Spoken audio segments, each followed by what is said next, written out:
Hello student, आइए इस video में हम SAS कॉन्ग्रुएंसी के बारे में पढ़ते हैं। जैसे कि इसके पिछले वीडियो में हमने SSS कॉन्ग्रुएंसी के बारे में पढ़ा और उसको with the help of the game समझा। आइए इस वीडियो में भी हम SAS कॉन्ग्रुएंसी को with the help of the game, animation और डिफरेंट एग्जाम्पल के थ्रू समझते हैं। SAS कॉन्ग्रुएंसी का मीन्स ऑफ दैट भुजा, कोण और भुजा सर्वांग समता है। इस कॉन्ग्रुएंसी के अकॉर्डिंग यदि in a triangle two side and the angle included between them are equal to the corresponding side of the other triangle, then two triangle are congruent. इस सर्वांग समता के अंतर्गत यदि एक त्रिभुज की दो भुजाएं और उसके अंतर्गत कोण दूसरे त्रिभुज की संगत दो भुजाओं और उनके अंतर्गत कोण के बराबर हो तो ये त्रिभुज सर्वांगसम होते हैं। जैसे कि आप इस एनिमेशन में देख रहे होंगे, इस इमेज में हमारे यहाँ पे दो त्रिभुज यदि हम रोटेट करें तो एक दूसरे को टोटल क्या कर रहे हैं, ऑक्यूपाई कर ले रहे हैं, पूरी तरह से कवर कर ले रहे हैं। मीन्स ऑफ दैट ये दोनों ट्राइंगल हमारे कॉन्ग्रुएंट हैं। जबकि यहाँ पे देखें तो साइड AB की लेंथ 5.8 है तो RE की साइड लेंथ भी हमारी 5.8 है एंड BC की लेंथ 5.1 है तो EG की लेंथ भी आपकी क्या है, 5.1 है और उनके बीच के इंक्लूडेड एंगल की जो वैल्यू है हमारी इक्वल है। तो यदि किसी त्रिभुज में दो त्रिभुज आपके पास हैं, अगर दो भुजाएं और उनके इंक्लूडेड एंगल्स यदि हमारे इक्वल होते हैं तो हमारा जो ट्रायंगल्स होते हैं वो कॉन्ग्रुएंट होते हैं, जैसे कि हमने इस एनिमेशन के द्वारा भी देख रहे हैं। ओके, यदि हम ट्रायंगल के शेप को यदि चेंज करें तो हमारे ट्रायंगल जो होंगे अगेन कॉन्ग्रुएंट हो जाएंगे। हमारी साइड लेंथ 5.1, 5.1, 5.08, 5.08, उनके बीच का इंक्लूडेड एंगल्स भी हमारे क्या हो रहे हैं, 92.7, हियर आल्सो 92.7। नेक्स्ट यदि फिर से शेप यदि चेंज कर दें तो फिर भी अगेन हमारे जो ट्रायंगल होंगे वो क्या होंगे, कॉन्ग्रुएंट होंगे। तो ये हमारी SAS कॉन्ग्रुएंसी एक्सियम कहलाता है। Two side and the included angle between them of a triangle are equal to the corresponding side and the angle included between them of another triangle, then the triangle are congruent. SAS congruency को समझने के लिए आइए हम फिर से एक game खेलते हैं, जैसे कि हमने SSS कॉन्ग्रुएंसी को समझने के लिए किया।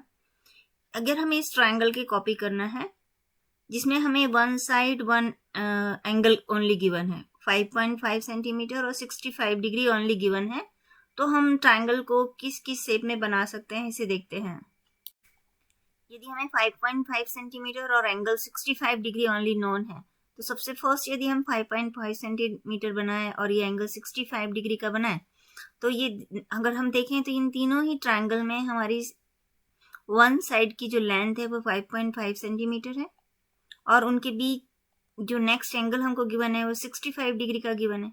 तो अगर हमें इन ओनली टू थिंग्स यदि ट्रायंगल की नोन होगी तो हम ट्रायंगल को थ्री पैटर्न में बना सकते हैं। फर्स्ट ये right angle triangle, acute angle triangle and obtuse angle triangle. Means of that हमें ओरिजिनल ट्रायंगल की कॉपी करने के लिए वन मोर थिंग चाहिए। लेट हमें गिवन है 5.5 सेंटीमीटर 65 डिग्री एंड ये वाली साइड की लेंथ गिवन है, लेट हमको 3.4 सेंटीमीटर गिवन है, 5.5 सेंटीमीटर 65 डिग्री एंड इस साइड लेंथ 3.4 गिवन है। तो क्या हम ओरिजिनल ट्रायंगल की कॉपी बना सकते हैं? इसको आइए हम कंस्ट्रक्शन की हेल्प से समझते हैं। सबसे फर्स्ट हम एक 5.5 सेंटीमीटर का रेखाखंड को ड्रॉ करते हैं। तो ये हमारा 0 से लेके 5.5 सेंटीमीटर। अब हम 65 डिग्री का एंगल एट दिस पॉइंट पे बनाएंगे। अगर हम देखें तो हमारा ये जो पॉइंट है एट द पॉइंट ओरिजिन पे हम अपने प्रोटेक्टर के इस पॉइंट को रखते हैं तो ये हमारा जो पॉइंट होगा वो 65 डिग्री का होगा।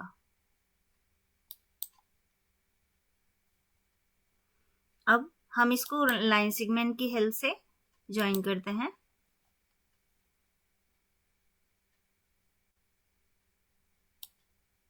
और ये लाइन सेगमेंट से ज्वाइन किया। नाउ ये हमारा जो एंगल बना वो 65 डिग्री का है। नाउ अब हम 3.4 सेंटीमीटर का एक आर्क को ड्रॉ करते हैं।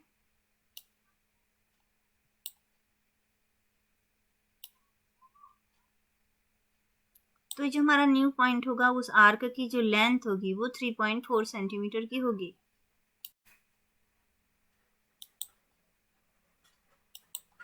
अब जो हमारा ये जो पॉइंट मिला है उस पॉइंट से अगर हम इस पॉइंट को ज्वाइन कर दें तो ये जो हमारा होगा ओरिजिनल ट्रायंगल होगा। बिकॉज ये लेंथ हमारी 5.5 सेंटीमीटर, ये एंगल हमारा 65 डिग्री और ये 3.4 सेंटीमीटर, तो ये हमारे ओरिजिनल ट्रायंगल की कॉपी होगी।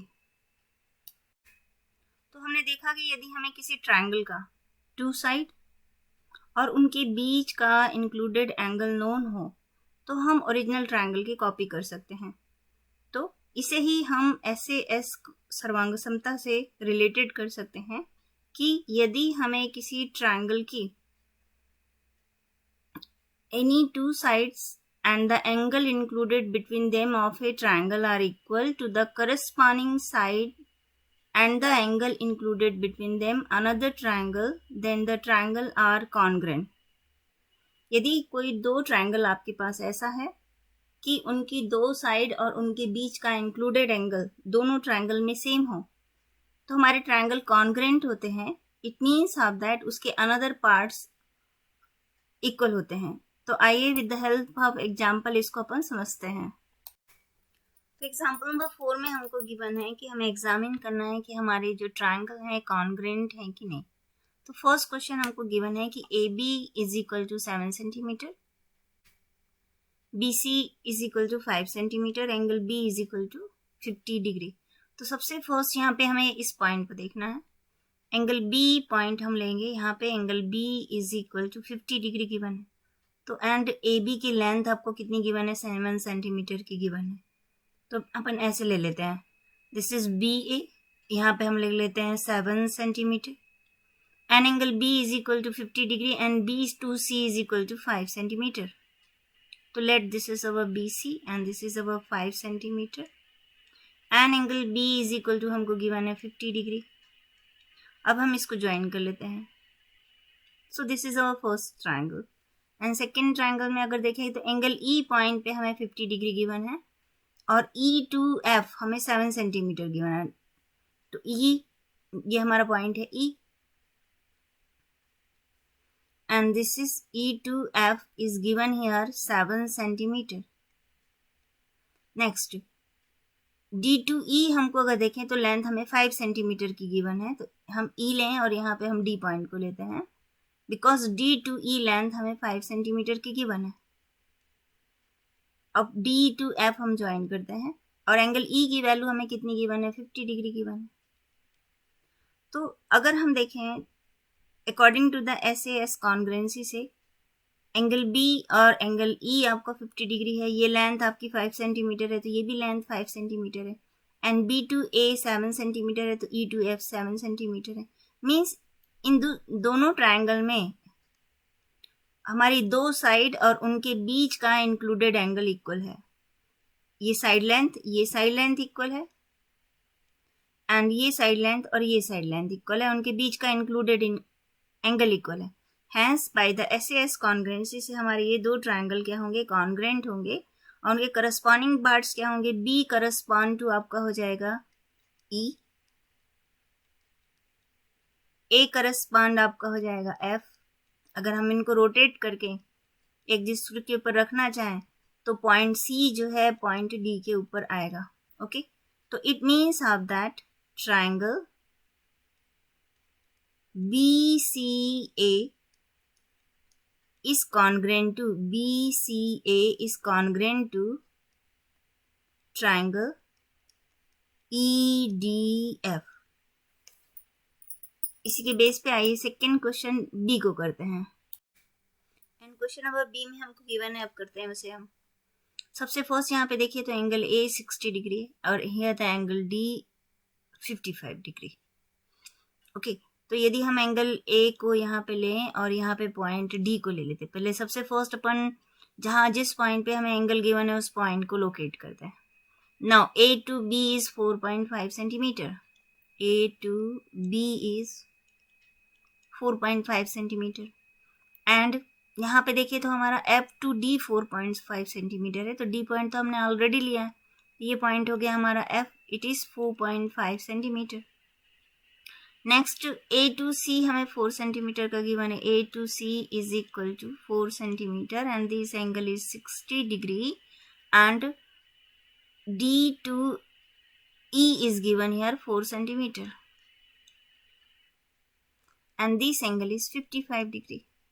तो अभी हमने पढ़ा कि यदि दो ट्रायंगल के उनके अगर साइड लेंथ हमारी दो साइड इक्वल है, 4 centimetre 5 centimetre 4 centimetre 5 centimetre equal है, और उनके बीच के इंक्लूडेड एंगल भी अगर इक्वल हो तो हमारे ट्रायंगल क्या होते हैं, कॉन्ग्रेंट होते हैं. बट यहाँ पे एंगल ए की जो वैल्यू है वो 60 डिग्री है, बट और एंगल डी जो है हमारा 55 डिग्री की है. बिकॉज एंगल की वैल्यूज हमारी इक्वल नहीं है, इसलिए हमारे ये दोनों ट्रायंगल कॉन्ग्रेंट नहीं है. नेक्स्ट क्वेश्चन नंबर सी को लेते हैं. क्वेश्चन नंबर सी में हमको गिवन है, first here the given angle B is equal to 35 degree and then here given angle E is equal to 35 degree. Means angle equal given है यहाँ पे. अब now B to C is given here 6 centimeter. B to C is 6 centimeter and here given E to F is 6 centimeter. Okay, and then D to F here given D to F, ये length given है. D to F is given here 4 centimeter and here given angle B 35 degree and B to C 6 centimeter and A to C is equal to 4 centimeter. ये point A ले लेते हैं, this is 4 centimetre. इनको हम join कर लेते हैं, B to A and E to D, और यहाँ एंगल को इंडिकेट कर देते हैं. ये हमारा 35 डिग्री है and this is also our 35 degree. But यहाँ पे हम देखें हमारी टू साइड की लेंथ तो इक्वल है, बट उनके बीच के इंक्लूडेड एंगल्स इक्वल नहीं है. हमें अननोन यहाँ पे गिवन है. हम ये जो साइड एंगल जो गिवन है हमें 35 डिग्री, ये दो साइड के बीच के इंक्लूडेड एंगल्स नहीं गिवन है, ये एंगल्स हमारे इक्वल नहीं है. तो इट मीन्स ऑफ दैट यहाँ पे भी हम SAS कॉन्ग्रेंसी को फॉलो नहीं कर सकते. Hence this two triangle is not congruent. आइए ट्राई दिस के इन क्वेश्चंस को बनाते हैं जिससे हमें SAS कॉन्ग्रेंसी का कॉन्सेप्ट एकदम कंप्लीट क्लियर हो जाएगा. सो फर्स्ट क्वेश्चन में गिवन है, is this two triangle are congruent. तो हमारी साइड लाइन तो इक्वल है, बट हमारे इंक्लूडेड एंगल्स जो है वो इक्वल नहीं है. It means of that this two triangle is not congruent. Next इन क्वेश्चंस को देखते हैं. क्या हमारी साइड लेंथ इक्वल है? यस, साइड लेंथ इक्वल है और उनके इंक्लूडेड एंगल्स भी इक्वल हैं. तो हम क्या कह सकते हैं, हमारे ट्रायंगल क्या होंगे, कॉन्ग्रेंट होंगे. और कॉन्ग्रेंसी एग्जाम्स में अगर हम देखें तो पॉइंट सी जो है पॉइंट पी से करस्पॉन्ड करेगा, पॉइंट ए आपका आर से करस्पॉन्ड करेगा और बी पॉइंट आपका क्यू से करस्पॉन्ड करेगा. तो हम लिख सकते हैं कि triangle CAB is congruent to triangle PR and Q. Next question number third को लेते हैं. क्वेश्चन नंबर थर्ड हमारा क्वेश्चन नंबर सेकेंड के पैटर्न का है. ये 3.5 3.5, this is 3 centimetre, this is 3 centimetre and 40 degree. Means दोनों ट्रायंगल की दो साइड्स हमारे इक्वल हैं, उनके बीच के इंक्लूडेड एंगल्स भी इक्वल हैं. तो हमारा कह सकते हैं हम triangle FDE is congruent to triangle QPR. क्योंकि जब हम इसे रोटेट करके इसके ऊपर रखेंगे तो Q पॉइंट F के ऊपर आएगा, P पॉइंट आपका D के ऊपर आएगा एंड R पॉइंट आपका E के ऊपर आएगा. सो द करस्पॉन्डिंग ट्रायंगल्स हमारे जो होंगे, ट्रायंगल FDE इस कॉन्ग्रेंट टू ट्रायंगल QPR होगा. नेक्स्ट अपन इस क्वेश्चन नंबर फोर्थ को देखते हैं. क्वेश्चन नंबर फोर्थ में हमको गिवन है, इन दो ट्रायंगल्स में अगर हम देखें तो triangle PQR and the second triangle है PRS। तो PR साइड आपकी कॉमन है, मीन्स ये दो ट्राइंगल में ये दो साइड कॉमन है, मीन्स ऑफ दैट ये दोनों इक्वल है। और ये 3.5 centimetre and this is 3.5 centimetre, और angle 30 degree and 30 degree, means दोनों साइड्स हमारे इक्वल हैं और उनके बीच के इंक्लूडेड एंगल्स भी इक्वल हैं। तो हम कह सकते हैं कि triangle PQR is congruent to triangle. अब P पॉइंट के ऊपर आपका कौन सा पॉइंट आने वाला, R, तो P पॉइंट जो होगा करस्पॉन्ड करेगा R से। नेक्स्ट हम देखिए Q पॉइंट, Q पॉइंट के PQ की जो लेंथ है वो R to S के इक्वल है, हैंस Q पॉइंट जो है आपका S से करस्पॉन्ड करेगा। नेक्स्ट पॉइंट है R, तो P to R की जो लेंथ है यहाँ पे R to P के इक्वल होगा, रिमेनिंग पॉइंट हमारा बच गया P, hence triangle PQR is congruent to triangle RS and P। अब हम क्वेश्चन नंबर 4 को करेंगे तो हमारे कॉन्फ्रेंसी का SAS कॉन्सेप्ट पूरा कंप्लीट होगा, बहुत अच्छे से हम समझ सकते हैं। यहाँ पे गिवन है ABCD bisect each other at O। AB and CD bisect each other at O means of that ये जो पॉइंट है AB लेंथ को 2 इक्वल पार्ट में डिवाइड कर रहा है, पॉइंट O CD को 2 इक्वल पार्ट में डिवाइड कर रहा है, मीन्स ऑफ दैट हमारी ये जो लेंथ है गिवन है, AO की जो लेंथ गिवन है वो BO के इक्वल गिवन है, लाइन सेगमेंट की length, and CO line segment जो गिवन है आपकी OD लाइन सेगमेंट के इक्वल है। अब हमको क्वेश्चन पूछता है कि 3 इक्वल पार्ट्स बताइए इस ट्राइंगल के। अभी हमें according to the question only 2 equal part है। अगर हम यहाँ पे देखें ये हमारा वर्टिकल अपोजिट एंगल बन रहा है, यदि 2 लाइंस आपकी इंटरसेक्ट करे तो ये एंगल्स हमारे वर्टिकल अपोजिट एंगल होते हैं और वर्टिकल अपोजिट एंगल्स इक्वल होते हैं, means of that angle COA is equal to angle BOD because these two are vertical opposite angle। तो हमारे 3 इक्वल पार्ट्स नोन हो गए, ये हमारी 2 साइड्स हैं और उनके बीच के इंक्लूडेड एंगल्स भी इक्वल हैं। अब हमें कॉन्करेंसी एक्सियम्स में देखना है कि ये वाला ट्रू है कि ये वाला ट्रू है। तो सबसे फर्स्ट हम ट्राइंगल AOC यहाँ पे लिखें, ट्राइंगल AOC।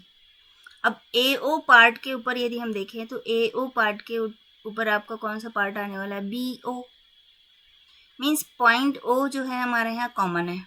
तो हम लिखेंगे करस्पॉन्डिंग जो कॉन्ग्रेंट ट्राइंगल होगा, ट्राइंगल A पॉइंट के ऊपर आपका B पॉइंट आने वाला है, तो सबसे first point is B and O, BO and OC की जो लेंथ है वो OD के इक्वल है, तो O to C हमने लिख लिया। तो अब यहाँ पे लिखेंगे हम OD, hence triangle AOC is congruent to triangle BOD। तो which one is correct, second one is correct and first is incorrect. तो हमने इसमें SAS कॉन्ग्रेंसी को पढ़ा, उसके बेस क्वेश्चन को भी किया। ओके।